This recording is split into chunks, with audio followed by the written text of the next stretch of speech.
At 2:47 a.m., Ren's phone buzzes, a sound he hasn't heard at this hour in 6 months. The message reads, "Are you awake?" Sent by Kotone, his former sleep therapist. Ren hasn't woken like this since she cured his chronic insomnia. Why is she texting me now? The insomnia started when he was 17, after his parents' divorce shattered his world. Night after night he lay awake, heart pounding, mind racing, trapped in endless exhaustion. He tried everything: sleeping pills, relaxation apps, even a sleep study. Nothing worked. A decade slipped by, suffocated by sleeplessness, until a friend mentioned a small private clinic. The waiting room was quiet, with soft light. Nothing like the sterile hospitals he dreaded.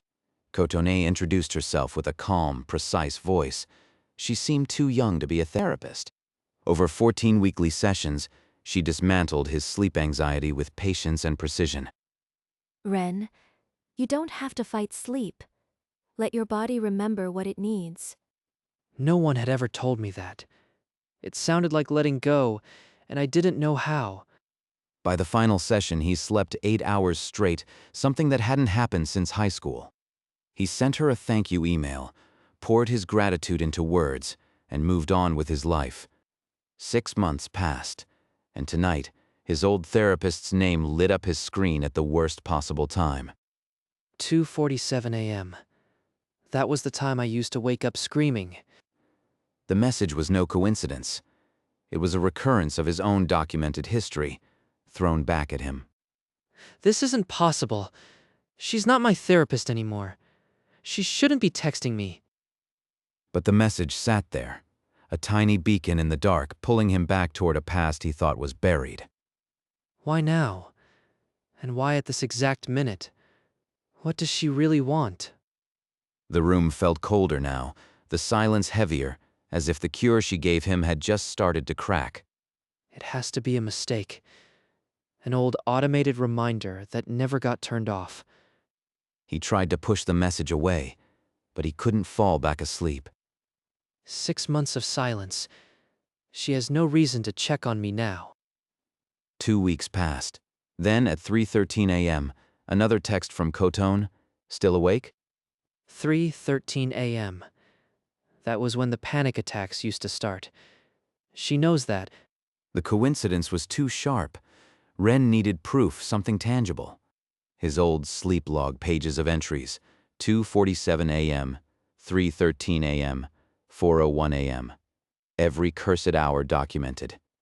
These are the exact times she's texting me. How? This log was private. The texts didn't stop. Weekly, always at a time he'd once written down in desperation. 3:41 a.m. You should be dreaming by now. 4:22 a.m. Don't fight it alone. She has my whole history, every terror, every hour.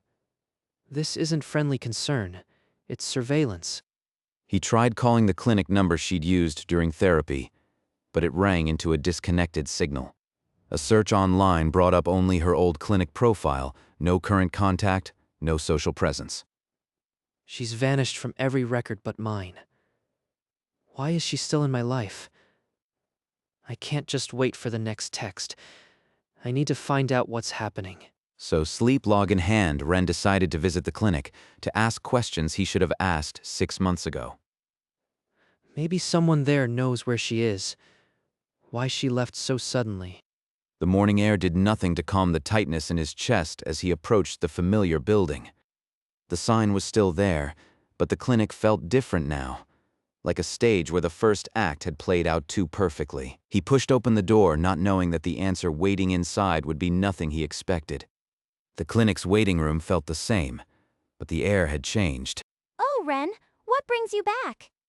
I'm looking for Dr. Kotone. Is she in? Kotone left months ago. Didn't anyone tell you? Months ago? She never said a word about leaving. When exactly did she leave? She treated me 6 months ago. 5 months back, right after your case. She's freelance now. She left right when I was discharged. That can't be a coincidence. Do you have a current phone or email for her? Only only her old clinic email. She didn't leave a forwarding address. Ren walked out, the receptionist's words ringing in his ears. Everyone here thinks she vanished, but she texts me at my worst times. He opened the sleep log, the matched times a silent accusation. At home, he searched her name on his laptop.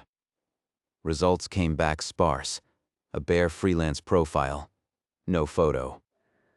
A ghost online, only visible to me. Then a medical board registry link caught his eye. If she's licensed, there has to be a public file. The file loaded. License, education, a leave of absence.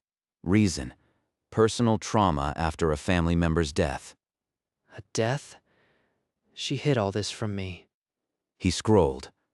Kotone, only 2 years as a therapist. Before that, a med student who walked away. He searched the family member's name listed in the file. Kaito. Kaito? That name. An obituary appeared.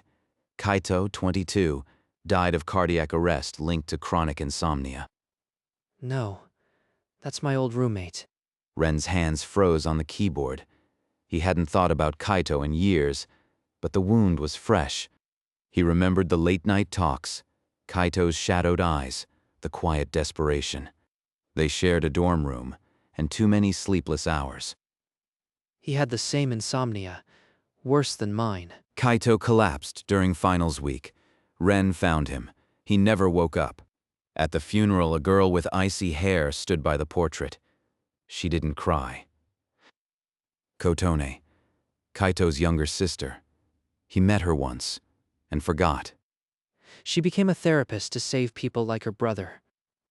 And I was her first patient. The one she chose.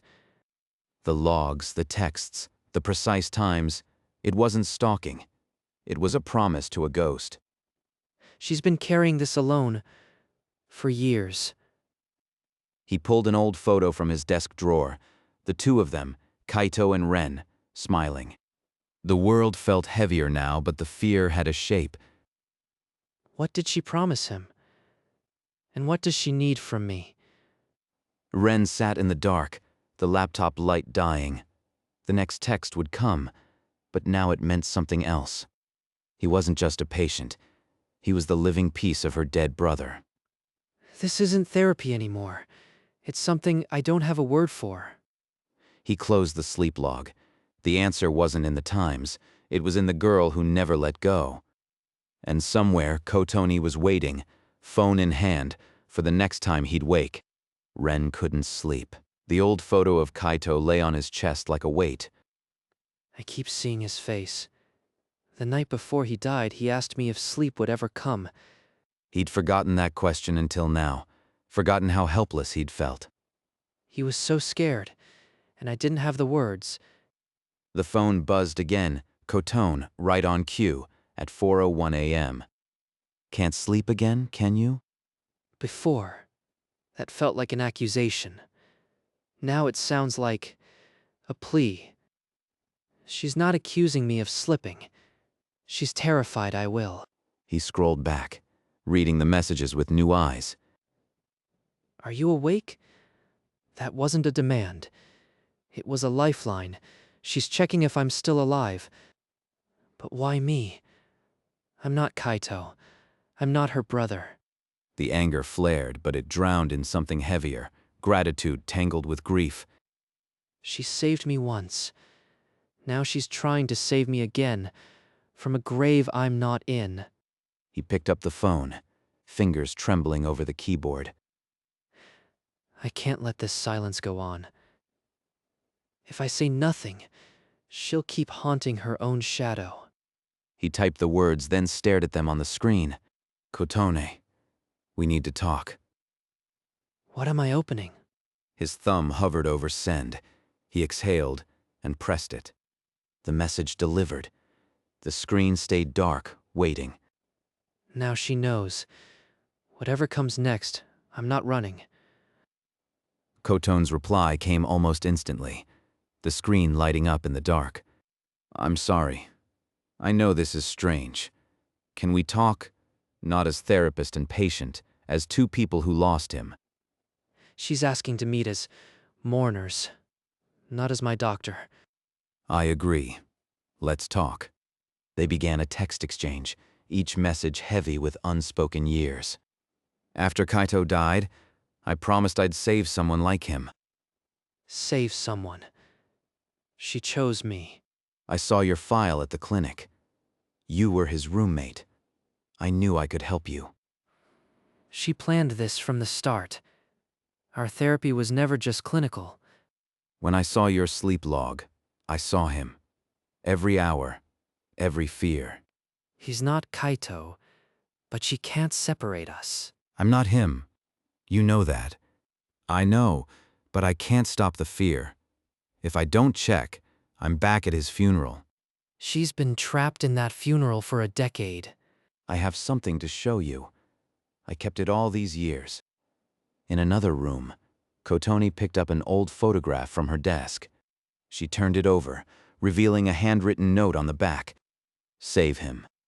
She took a photo of it with her phone and sent it to Ren. That's her promise.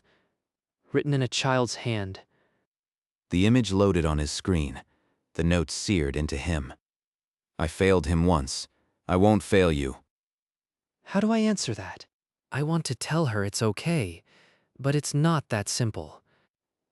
I was 16 when it started. His sleeplessness. Our parents didn't see it. 16. She was just a kid. By college, he was a ghost. I'd sneak into his dorm to check his breathing. She's been a guardian since she was a child. After he died, I had to do something. Becoming a therapist was my only way forward. Every session with me, she was probably terrified. I kept your file. Read it every week after you left the clinic. She's been surveilling my sleep for months. Have you been watching me the whole time? From a distance. Just your building lights, your mail.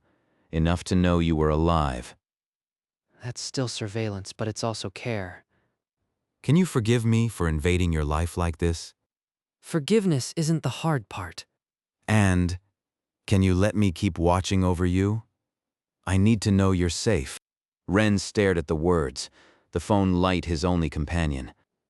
She wants to be my permanent guardian. If I say yes, I might never be free of this. If I say no, I'll break her.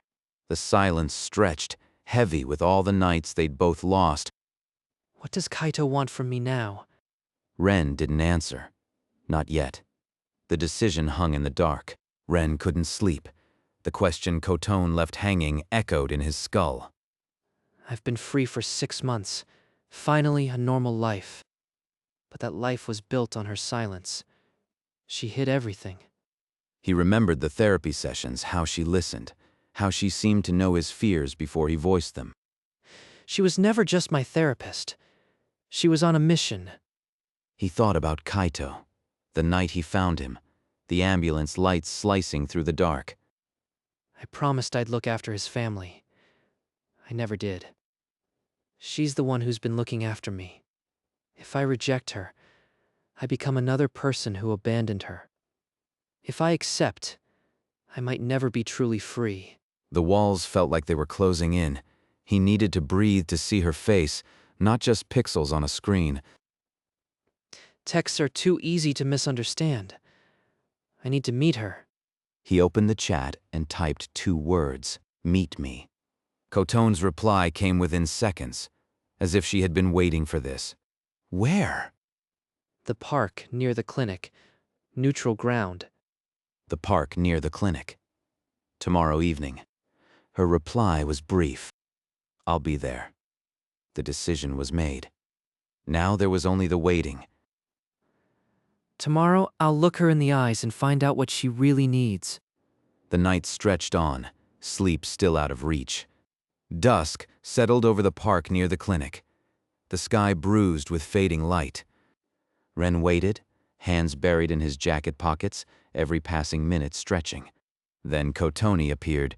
No blazer, just a simple gray dress, her platinum hair loose around her shoulders. She looked smaller than he remembered, her calm professionalism stripped away.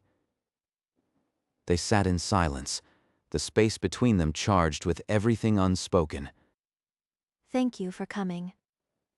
Why didn't you tell me? From the start. Because I was afraid. If you knew, you'd push me away. Or I'd fail. Like I failed Kaido. She's still carrying his ghost on her back. I understand. But I'm not him, Kotone. I'm not his replacement. I know. I keep telling myself that, but I can't let go. If I stop, I feel like he'll die all over again. Ren saw the raw nerve she lived on every night, a vigil. She never got to mourn. Just fell into this mission. Then let's find a way. For you to let go. Not alone. Together. Kotone stared at his open palm as if it were an impossible object.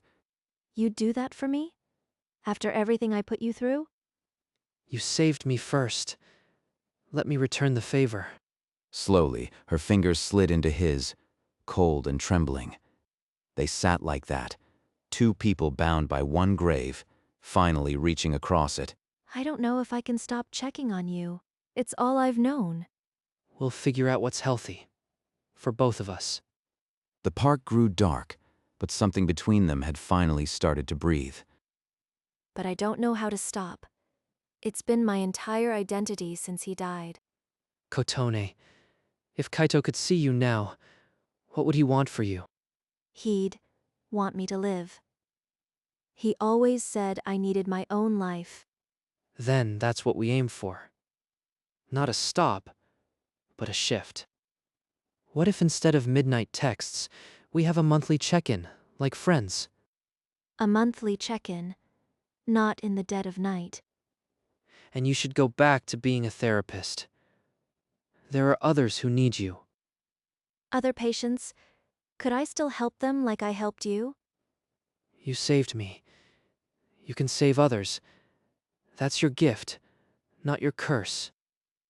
If I do this, will you promise me you'll take care of yourself? No more ignoring your own health. I promise. No more ignoring it. A fragile agreement formed between them, held together by shared grief and cautious hope. Monthly, then. I'll try. That's all I ask. They sat in the quiet a little longer, the bench no longer a battleground. Maybe I can learn to be a therapist first and a guardian second. This might actually work. They exchanged a tentative smile, the first thing that felt like a beginning. Thank you, Ren, for not giving up on me. Thank you for giving me back sleep. We're even. The night air no longer felt like a cage. It felt like a door had opened, even if just a crack. But I still wonder, will she really be able to keep to once a month? The fragile peace settled over them, but the quiet was not yet final. They parted at the park gate, the night carrying the weight of their agreement. I hope she can keep her word. Ren returned to his apartment, the silence no longer hostile. He lay in bed, expecting the familiar restlessness, but sleep came easily. For the first time in months, he slept through the night without a single jolt. Days passed. His phone stayed quiet at the cursed hours. He almost forgot to check for messages, his muscles unlearning the tension. Maybe we really did find a new path. Exactly 1 month later, his phone buzzed at 10:07 a.m. Monthly check-in. How are you sleeping? She actually did it. And at a normal hour. Better than ever. How's the new practice? They exchanged a few more messages, casual and light. The pattern held. Month 2, a text at 11 a.m. Month 3, a quick call at 2 p.m. They talked about his sleep log, her first freelance client. Mundane, human. This is what recovery looks like. For both of us. But 3 months in, at 2:47 a.m., his phone lit up. The display showed a message preview from Kotone. I need to see you. It's urgent. K. No. Not again. Not at this exact time. The old dread resurfaced, but this time it carried a sharper edge. What could be so urgent? His hand trembled as he unlocked the phone to read the full message. "I'm at the cafe on 5th. I can't be alone tonight. Please come." She sounds broken. More than before. Ren grabbed his jacket and went into the cold night, the message burning in his pocket. The 24-hour cafe was nearly empty, fluorescent light buzzing over a few scattered customers. Kotone sat in a corner booth, untouched coffee gone cold, her eyes raw and red. Kotone. What's happening? I keep seeing you die, in my dreams, just like him. She clutched her cup, knuckles white as if it were the only solid thing left. The monthly check-ins. They aren't enough. I need to know you're okay every hour. Her trauma runs deeper than I ever realized. Ren didn't take the seat across from her. He slid into the booth right beside her. I'm sorry. I know this is exactly what I promised not to do. Her composure shattered, sobs breaking through the silence. You're not broken, Kotone. You've been carrying this alone for too long. He put his arm around her, pulling her against his shoulder without hesitation. I'm not your patient anymore. I'm your friend. She cried harder, her fingers gripping his jacket like a lifeline. How can you be so kind to me after everything? He didn't answer with words. He just held her tighter as if that were answer enough. In the harsh cafe light, two people sat tangled in grief and unexpected grace. The clock on the wall ticked past 3 a.m., but neither moved. For the first time, Kotone wasn't checking on him. She was letting him check on her. And in that quiet, something shifted, a burden beginning to lift. They left the cafe as the first pale light of dawn seeped over the city. Ren walked her to her apartment door, the silence between them easy now, not heavy. Back in his own room, he collapsed into bed, exhaustion pulling him under instantly. The next night, the old hour arrived, 2:47 a.m. His phone vibrated on the nightstand. No, not another crisis. Not when we just found solid ground. He forced himself to read the message, bracing for the worst. "Ren, don't ever sleep without telling me you're okay. That's all I need. K." He read it twice. The same hour, but the words were entirely different. This isn't a command. It's not surveillance. It's a simple request for reassurance. She's letting go of the obsessive control, keeping only the care. His thumbs moved, typing a reply that felt like the first honest words in months. I'm okay. Good night, Kotone. A moment later, a single heart emoji appeared on his screen.